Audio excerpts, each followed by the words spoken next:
Hello, and welcome to one of the final episodes of the Gateways podcast. Today I'm going to be going over the work of another student who, although I do not currently possess the audio file for their original work because it was removed from the drive, I have given feedback and covered what their original work was like in a previous episode of the Gateways podcast. So today, rather than focusing on that previous work, we're going to be placing more focus on the new work that they've developed as a result of taking part as a student within the class. So here's that new work now.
So in comparing this to the previous work that they turned in, I'd say it's again a definite improvement.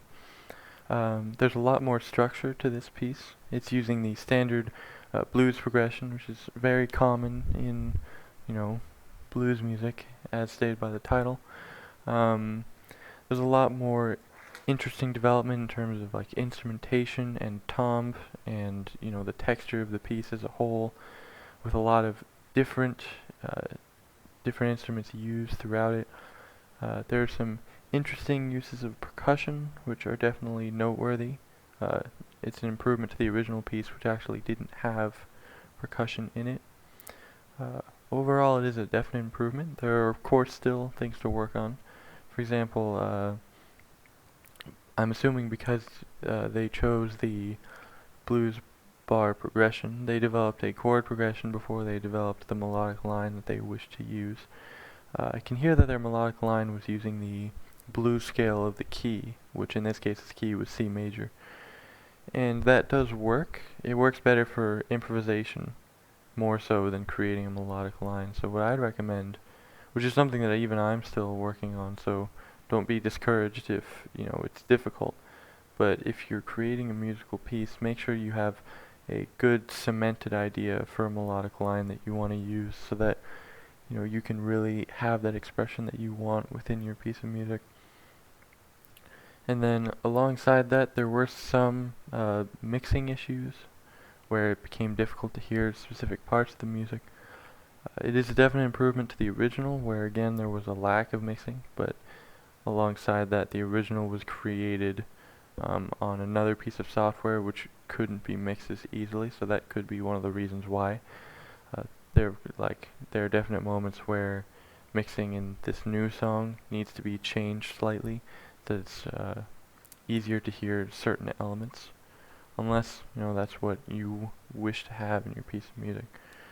But overall, there was definite improvement in your harmonic structure and your use of instrumentation and different sounds. The only thing I'd recommend looking into is reforming your melodic line and then making sure that it's mixed well. So aside from that, wonderful job, great improvements that I've seen, and I look forward to hearing more of your work in the future.